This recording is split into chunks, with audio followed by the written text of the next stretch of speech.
All right, this is AP Lit. We're about to do Kipling's poem, The White Man's Burden. So take a copy. There are no questions except my questions. So we'll kind of do this together. I do have some things I want you to do with it. This might help you understand the early Kurds, the Kurds who went into Africa. One thing that didn't come up in our discussion the other day,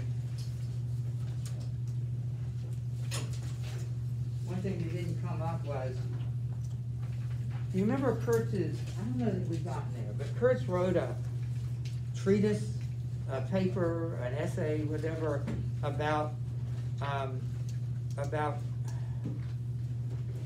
I think the name of it was Suppressing Savage Cultures or something like that. But anyway, it was a very idealistic work talking about the noble purposes of imperialism. And that's what this purports to be. Rudyard Kipling is trying to show how great imperialism is.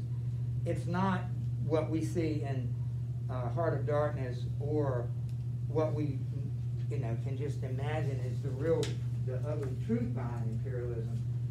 Let me read this to you. In February 1899, British novelist and poet Rudyard Kipling wrote a poem entitled The White Man's Burden, the United States and the Philippine Islands. So this is actually not about the British Empire, but about America.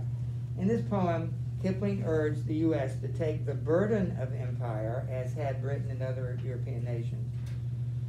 Published in February of 1899 issue of McClure's magazine, the poem coincided with the beginning of the Philippine-American War and the U.S. Senate ratification of the treaty that placed Puerto Rico, Guam, Cuba, and the Philippines under American control. What other war, or what other name does that war? It's really, I guess, two sides of the same war. What's the other name that war, 1898, 1899? You know the other name for that war? What was it? Well, the date's 1899, and it's the Philippine-American War, but it was also a treaty that gave Puerto Rico, which wants to be a state. Did you know that? Guam, which was significant in World War II, Cuba, and the Philippines under American control. The Spanish-American War, remember that? San Juan Hill and Teddy Roosevelt.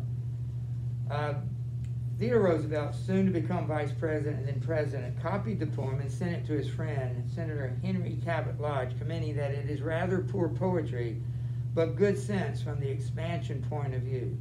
Not everyone was as favorably impressed as Roosevelt. The racialized notion of the white man's burden became a euphemism for imperialism, and many anti-imperialists couched their opposition in reaction to the phrase. So this represents Kurtz at the beginning of his African experience. At the end, he had a different opinion. Let me read it to you. I'm going to ask us to kind of analyze it and see if we can figure out what he's talking about. Where is my other white man's burden? Taking up the white man's burden. Take up the white man's burden. Send forth the best ye breed.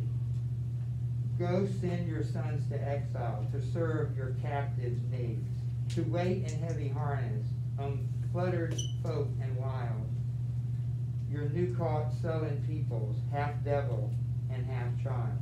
Could you save us some time? Will you draw a line under that and then just to indicate we're kind of starting a new stanza? Take up the white man's burden, in patience to abide, to veil the thread of terror and check the show of pride, by open speech and simple, and 100 times made plain, to seek another's profit and work another's gain. And there's, again, thank you. It was clear this is the start of a new thing. Take up the white man's burden and reap his old reward, the blame of those ye better, the hate of those ye guard. The cry of hosts ye humor, I slowly to the light. Why brought ye us from bondage, our loved Egyptian night? Take up the white man's burden. Have done with childish days, the lightly proffered laurel, the easy, ungrudged praise. Comes now to search your manhood through all the thankless years, cold-edged with dear-bought wisdom, the judgment of your peers. I read it again. It's just how we, how we do with it. We don't. There's not a. You don't have to spend a lot of time kind of analyzing, but just read it again yourself. Now, I've got specific questions for us that kind of go chronologically here, but see what you can make of it. Use your expertise at analysis. Yeah. Sorry, is the hard surface quiz on Thursday or Friday? It's, what does it say? It's on Wednesday. The 26th is Friday, isn't it? Friday? Yeah. Okay. Yeah. Not that hard. It's on Wednesday. He's making us come in after. Yeah. We're tough. You have to We take got- it after a tree. How about early? Like 5 in the morning or something You like probably that. don't get kicked out. Hey, we'd get kicked out. Someone else got kicked out. Everyone in the classroom would be like, processing.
All right, let's look at it.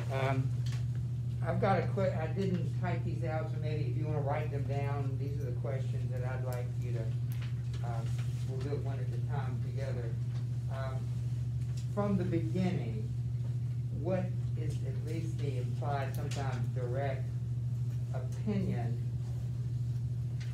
of the poem toward other people that are non-European? And we shouldn't throw out the things that you do normally with poetry. Who's speaking? Who's the audience? What's the situation? We kind of did that. So who's speaking? I guess it's who's speaking. Before we even get to that first question, who is speaking? What's his name? Kipling. Who does he seem to be speaking for? The people. What people? U.S. White man. Yes, and Europeans, the white Europeans. And what is his purpose? It already told us that. It is, where does it put it? To encourage America to, where does it put it? To take up the burden of empire. And he gives reasons why he thinks that's a good thing. So he's talking to kind of Americans to take up, this is what the first line says, it's like an order, it's an imperative, take up the white man's burden. So that's kind of the circle, and the background, of course, is America's involvement. You know, why were we in the Philippines? What do we need with the Philippines? We were given Cuba, the Philippines, Guam, and what was there one other? Puerto Rico. And why are we even there?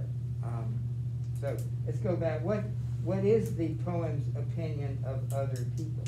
And what other people is he talking about?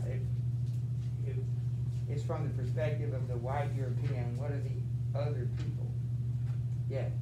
Basically, any country that does not have the same ideology and customs as the Europeans. Okay.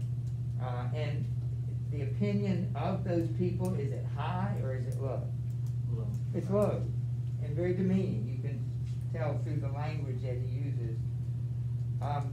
So we'll have to answer this word again and answer this question again, but when he calls it a burden, what does that suggest? He calls it the white man's burden. And what is the burden? Given the gist of the poem, what is he calling America to do? Well, the fact that America has to, like, or America have to step in and solve other people's problems, or just try to, like, make it more civilized, or that's like a burden to them, and he's kind of hating on the other people that they have to get involved with. That's a good way to put it. So these people are not invited. The United States or Europe was not invited to come in and solve our problem. But that's what Kipling is suggesting. We have to take on the responsibility of fixing other people who don't have the same culture that we do. What does he say in that first stanza that reinforced that idea, that the people we're talking about are inferior in the view of the writer? What are some of the things he said? Yeah. He says to serve your captives' needs, and which is kind of like no one wants to. Why would someone want to serve their captives? Because it should be the other way around if you think about it. Yeah, I think the captives are those that have been captured, right? Mhm. So we serve. You're right.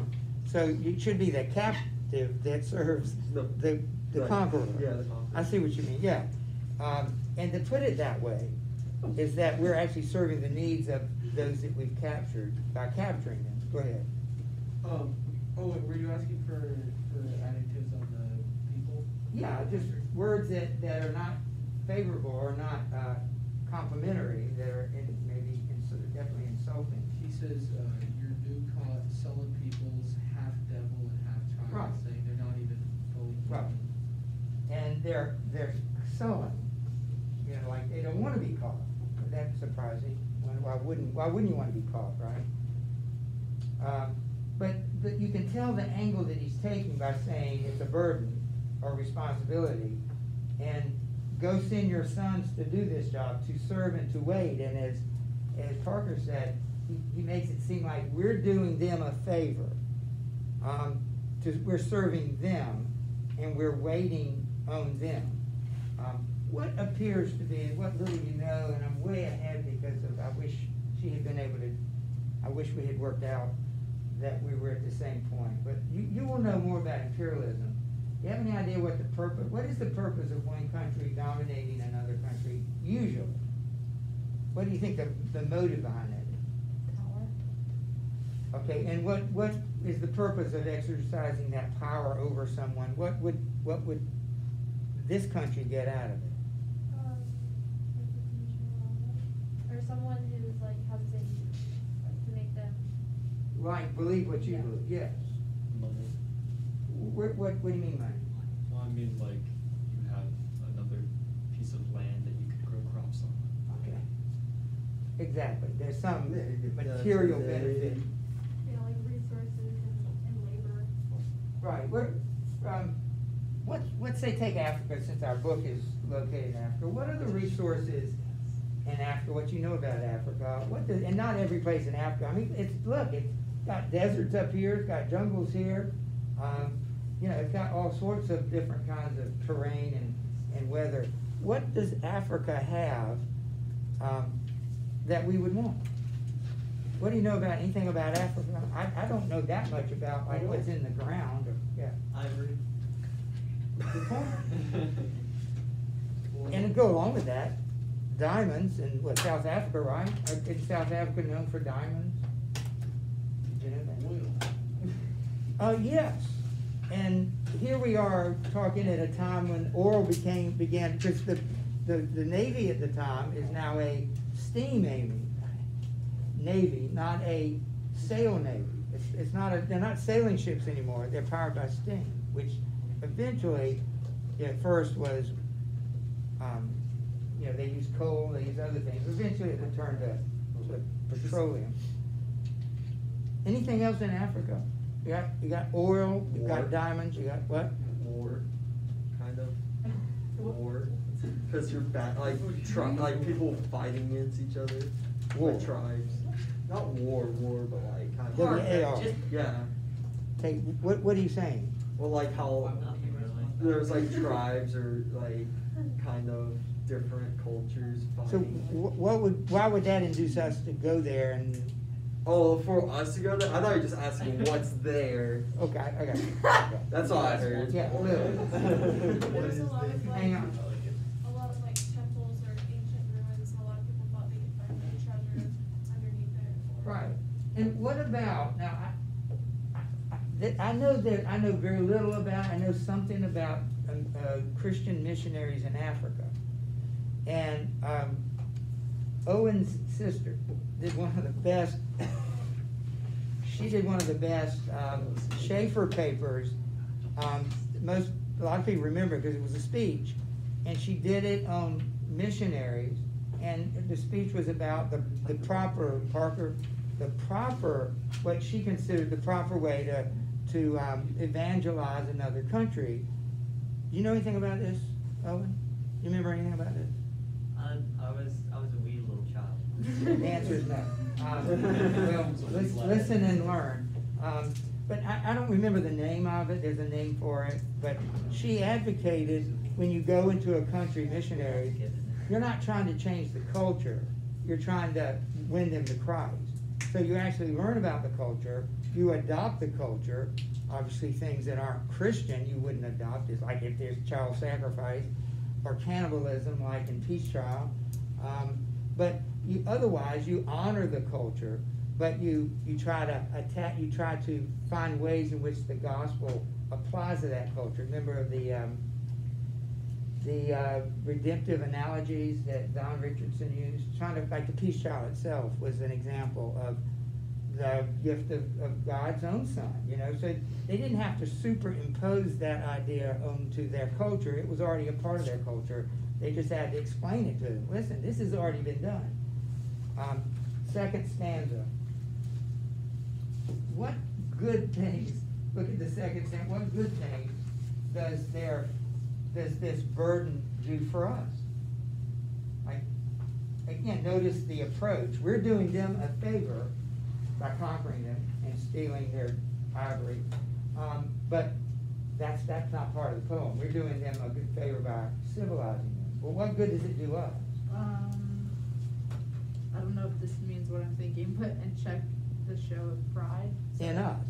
Right, yes. I think that's what it means. I'm glad you said that, because I've had a little trouble with that too. In other words, we need this for our benefit. We need to humble ourselves and go here, and it's gonna take patience on our part. They're not gonna turn around. That sounds actually reasonable, except remember, you're going uninvited. But we're gonna be patient. And again, notice the words. What does it imply about the intelligence of people that they're dealing with? Look at the bottom. By open speech and simple, 100 times made plain. What is it suggesting about their ability to understand whatever it is you're going to teach them? What is implied there? Maybe not so implied. They have to say it 100 times to finally get it. Got to say it in simple words. Let me speak slowly so you can understand me. What if I talk like that? What would you? That's insulting, right? Yeah. I'm talking down, way down to you. It's almost like he's suggesting, I know we got to say it 1,000 times, 100 times, but it'll teach patience. And again, look at the third stanza. First at the end of the second stanza, to teach another's profit, to work another's gain. We're doing it for them. And what I want you to get from this is how he presents imperialism in such a good light, in positive way. We're doing them a favor again. What is the cost of imperialism, the third stanza? Look through that. What is it going to cost us? Remember, the whole point is that we're doing it for our gain, not their gain, and we're doing it, and if we gain, it's a zero-sum gain. They're not going to get anything out of it. They're going to lose something, we're going to gain. But he phrases it, oh, it'll cost us something. What's it going to cost us? Clay, what is it going to cost us, that third stanza? Take up the white man's burden and reap his old reward. The blame of those ye better, the hate of those ye guard, the cry of hosts ye humor. What is he saying is going to cost the conqueror? There's going to be a lot of infighting in the conqueror's country, with a lot of people blaming other people for why it's happening. And even us? You mean they're not going to like us taking over their country? Who knew? Who thought that? I mean, isn't it obvious we have a better way for them? But they're gonna blame you, they're gonna hate you, they're gonna complain to you. What is the biblical reference there? While brought us from bondage, our loved Egyptian knight. What is the context of that? Israelites? Tell us about, what did they do when they were given freedom in the wilderness?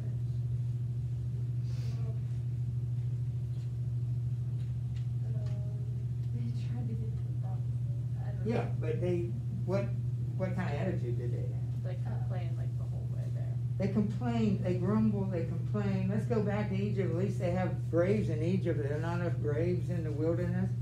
We could die. Let's go back. We got lots to eat back there. Sure, we were slaves, but at least we were comfortable, pretty comfortable. So he's even couching this in religious overtones, like this is a religious mission. And finally, what is the incentive, or what is the reward? The real reward is not all that oil and all that coal, or we have coal here, we don't need coal. Those diamonds, that ivory, the timber. Did you know they rubber plants? Did you know about that? I always wondered, and I thought all rubber was synthetic. But there were places in the Pacific that, they have in the Philippines. Every place in the earth at one time was conquered by Europeans. Think about, what about Australia and New Zealand? Which Europeans conquered them? Have you ever heard them speak? British. Of course. What about India? We just talked about. Which European power is associated with India? England. England, again. So they were all over the place. Where were the French? Can I handle it? Morocco. What? Right. Oh, Africa was close. Let's go back to North Africa. Ever seen Casablanca? Anybody ever seen the movie Casablanca? Anyway, how did you know that? I never have students know that. My grandfather lived in French Morocco. It was even called that, French Morocco. The French Foreign Legion up there in the north. I said that. Yeah, that's right. Just think about the English Empire. Anyway, look at this last stanza. What is the incentive? What are we going to get out of it? Again, not the Thankfulness. Of who? Never mind. Of who? The people? Of which people? The white men. Yeah. The Europeans. Exactly. Listen to this. He says, "Take up the white man's burden, have done with childish praise, the lightly proffered laurel, the easy ungrudged praise. Comes now to search your manhood through all the thankless years, cold edged with dear-bought wisdom, the judgment of your peers." In other words, other Europeans will honor you for what you've done. I hope you understand that, and you will better when you do this later with Ms. Roberts, that imperialism, there's very little upside to it, really, for the countries that were imperialized or colonized or colonialized. They weren't getting a whole lot out of it. So this is really an interesting take on and what reason I want you to see is because this was what Kurtz believed before he went there. It was a noble cause. It was a torch that you're sending into darkness to change these people's lives for the better. And we know that, well, you have to finish reading, that he changed his opinion greatly. Not that he became sympathetic with them, not at all, just the opposite. But you'll have to read about that. And then finally, it took a little longer than I thought. I have this poem, and there are some questions here. I'm going to ask you to work with somebody, and again, I won't see you again until Thursday, so you have some reading to do for Friday. I'd like you to finish them. I don't know that you can do it in the next 10 minutes. I hope not, because they're not that simple.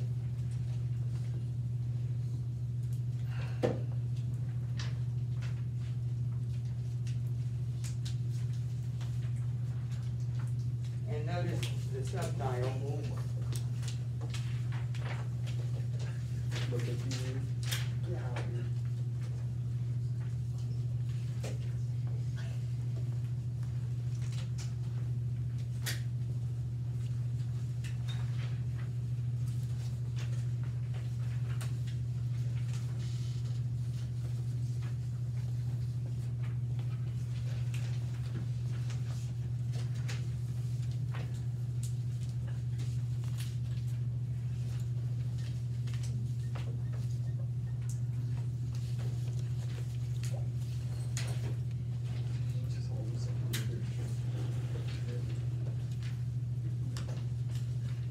All right, so here's the poem,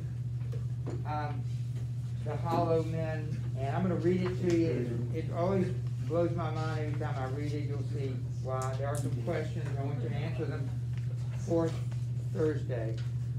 Mr. Kurtz, he's dead. That is a quote from the book Heart of Darkness. A penny for the old guy. Do you know who Guy Fawkes is?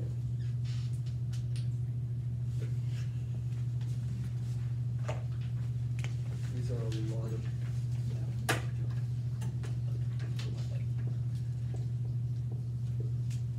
And I'll have to look at the date, but Guy Fawkes was a man who was in a plot known as the Gunpowder Plot, and I'll have to look at the date. I can't seem to put my hands on it right now, but they attempted to blow up Parliament while the king was visiting it.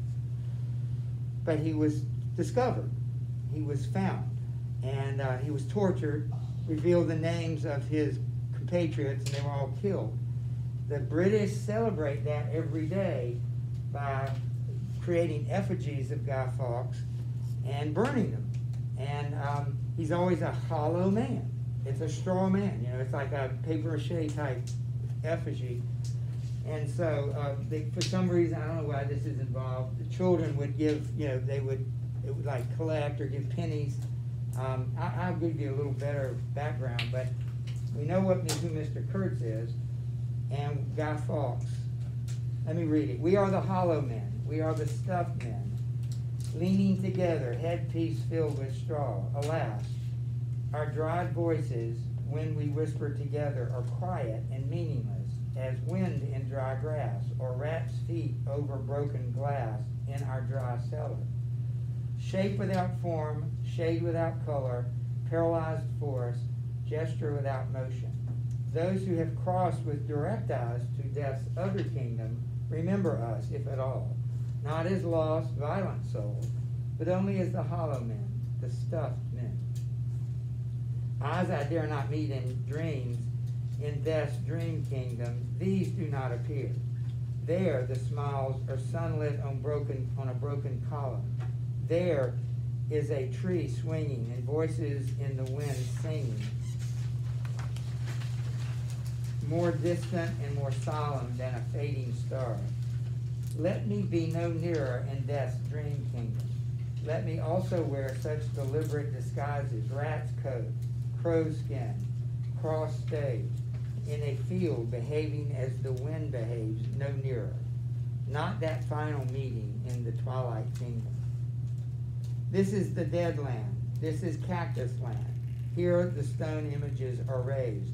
Here they receive the supplication of a dead man's hand under the twinkling of a fading star.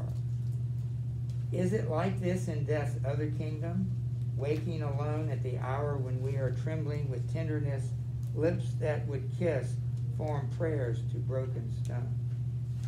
The eyes are not here. There are no eyes here, in this valley of dying stars, in this hollow valley, this broken jaw of our lost kingdoms. In this last of meeting places, we grope together in a void speech, gathered on this beach of the tumid river, sightless unless the eyes reappear as the perpetual star, multifoliate rose of death's twilight kingdom, the only hope of empty men. Here we go round the prickly pear, prickly pear, prickly pear. Here we go round the prickly pear at 5 o'clock in the morning. Between the idea and the reality, between the motion and the act falls the shadow, for thine is the kingdom. Between the conception and the creation, between the emotion and the response falls the shadow. Life is very long. Between the desire and the spasm, between the potency and the existence, between the essence and the descent falls the shadow, for thine is the kingdom. For thine is, life is, for thine is the. This is the way the world ends. This is the way the world ends. This is the way the world ends. Not with a bang, but a whimper. Have you ever heard anything like that in your life? Yes, just now. You will next year. When you study modern poetry, you'll read some. I think he teaches a couple of other poems. I think Dr. Bedsole is actually an expert on T.S. Eliot. That was his thesis dissertation on him. I hope you'll be able to learn more about him. But there are questions. Do you have questions? Yeah. All right. You have 5 minutes, but you have till Thursday to answer them. You have a few minutes here to do so. And you're welcome to see what you can do. Read it. It's not time to go, so don't pack up. Give it a few minutes and see what you can read. At least read it a second time.